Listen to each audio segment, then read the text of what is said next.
My prayer for letting go.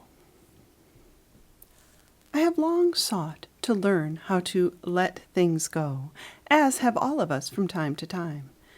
And it seems at times that the harder I tried, the more I would think about the problem, and the less I was able to just let it go. It seemed that there were some things only time could heal, because in time, memories fade and can often be forgotten. Painful feelings can become tamer, softer, and muted. However, sometimes there are things we don't want to wait for time to heal, or after an excessive amount of time, these things feel like they will never heal.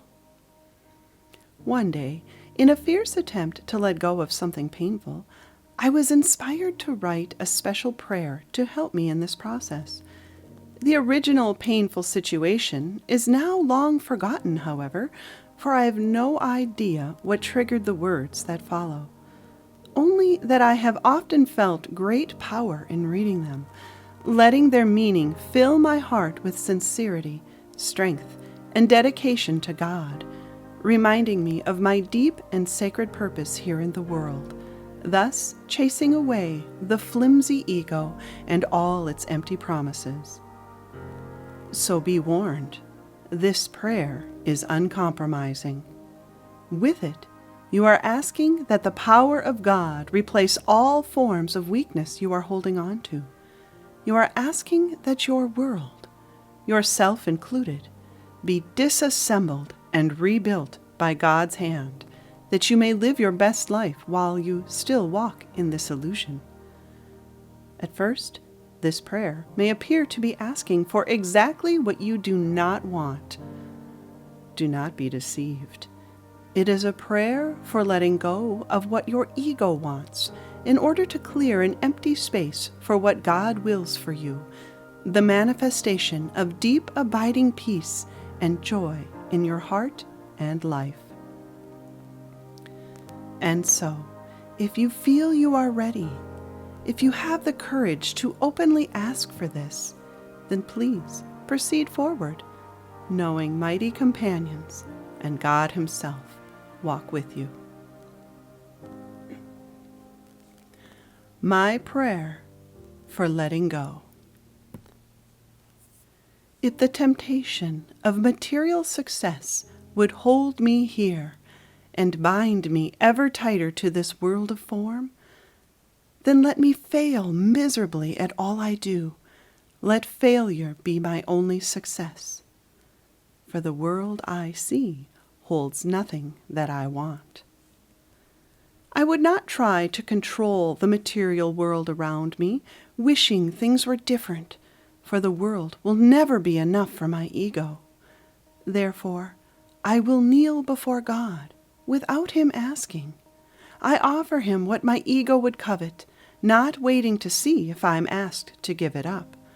I relinquish it happily, to be replaced by what God would have me have instead, knowing it has value far greater than anything the ego could ever offer me. If a relationship with a special person would tie me to this earth, causing me to return here yet again for one more useless journey, then let every friend I have or person I think I love disappear from my life, break my heart, and leave me. For the world I see holds nothing that I want. Therefore, I will kneel before God without Him asking. I offer Him what my ego would covet, not waiting to see if I am asked to give it up. I relinquish it happily, to be replaced by what God would have me have instead, knowing it has value far greater than anything the ego could ever offer me. If creature comforts, money, fame, and possessions call my name and cause my heart to senselessly pursue what will only perish, then let all things I think I want or need vanish from my life. For the world I see holds nothing that I want. Therefore, I will kneel before God without him asking. I offer him what my ego would covet, not waiting to see if I'm asked to give it up. I relinquish it happily, to be replaced by what God would have me have instead, knowing it has value far greater than anything the ego could ever offer me. Whatever it is I must do, I will do it, Father. Through letting go of my attachment to this world, you promise that I can exchange it for another, one which is far more loving, satisfying, and entirely filled with joy, and only joy. Beyond this world, there is a world I want. Could it be a loss to make such an exchange? For the world I see holds nothing that I want. Beyond this world, there is a world I want. There is no loss, but only gain. I'm asked only to let go of pain and move into a love I do not yet understand. I fear the unknown. I fear loss. Yet God calls me to bravely trust. I cannot live in two worlds. Only one can be perceived at a time. It is impossible to see two worlds. And so, I seek the truth, the real world I belong to, an eternal place where all things endure forever and nothing fails to bring me joy. It is this, and only this I seek. Let this world not tempt me to delay myself any longer, for my collection of wants and needs are just that, an ego tactic, invented to delay me from my true joy and what God knows I truly want. For the world I see holds nothing that I want. Beyond this world, there is a world I want. And so, I choose to let go of all I think I want or need in this world, thus kneeling before the heart of God in total commitment. I choose to let my attachment to this illusionary world go. It is no sacrifice to let go of what is false, though it takes courage to accept what I do not yet understand or know. I do have faith in knowing. No one can fail who seeks to reach the truth. This is God's most holy promise, and I believe in His word. And so, I loose the world from all I thought it was. I will not value what is valueless. Let me now perceive the world in a new light. Let me see the world through the eyes of forgiveness. To forgive is to let go. It is to see beyond the physical and perceive without judgment. To cease to judge is to admit to myself I do not know who anyone is, what the world is for, or who I am in relationship to any of it. To forgive is to cease to wish any relationship or situation were different. It is to allow all things to be, and to cease to tell God what to do. The slate is now clean. My inner altar is empty. My heart is fully open and receptive to receiving a new perception. And here, in this pristine place, God is free to write His truth upon my heart and change my life in ways my ego could never imagine. And so, I pray to forgive the world, that I may let go of my attachment to all I think it is, what I need in it, and the roles I feel others should play for me. I release you all. No one has to be a body for me. You are free. You do not have to play any role my ego has assigned to you. And if I suffer, or feel the need to attack or defend myself against any bodily form my eyes may still behold, may we both hear the answer to our call for love. For I know I need not break myself through needless suffering.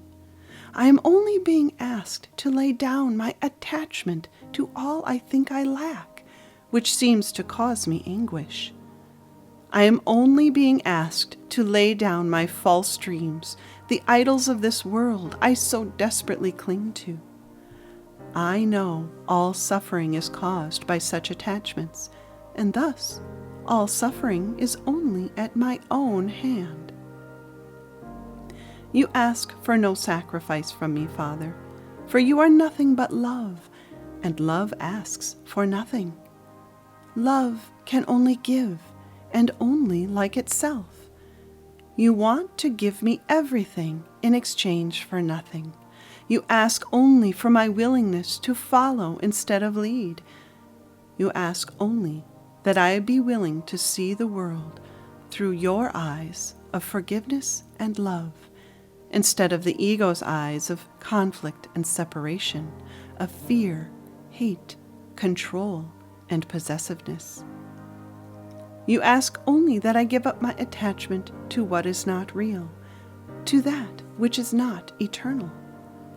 And in exchange for my small willingness to do this, I will come to accept the truth that only the eternal is real, and only what is eternal within me is who I am. And who I am in truth needs nothing from the world, for in truth, your eternal love is what sustains me, and this is all I need. Let me recognize, then, that I already have it. Lastly, I pray to do this one small thing, to overcome the world of endless ego wants and needs, and return my mind to your home of everlasting love and peace. This is not asking for bodily death, but to live my life here through your Spirit as a servant of your love. But above all else, Father, in all things, let your will be done and not my own. Amen. I have also been inspired to write a prayer for healing others, for we often want to help someone else who seems to be suffering. The highest form of prayer is to acknowledge the truth. Here is a prayer, then, for others, acknowledging only the truth in them, thus asking for their highest healing. My prayer for others. Beloved, though I see your body and all its busy doing, I can also feel the stillness of your love and light, your true spirit in God, and I know only this is the truth about you. I choose to see only your truth and nothing else, through feeling our oneness in God. On this alone, I will let my thoughts about you rest. I let go of all else, especially those thoughts that do not serve love's purpose. For such are God's thoughts about you, and I will to join him in his loving thoughts, for it is his will that we learn our truth and be healed. I know that through such thoughts about you is true forgiveness achieved, for this is the simplicity of what true forgiveness truly is. It is but a simple shift of my attention from your body and what it is doing to the truth that lies within your body. And through seeing you through the eyes of true forgiveness beyond the body, are all things healed, within and without. Amen. Written, narrated, and produced by Beth Gear. For more from me, go to www.bethgear.com. There you will also find the transcript to this video under the Miracle-Minded Messages tab. And please, don't forget to like and subscribe. You will be blessed by the blessing you extend. Thank you, and peace be with you.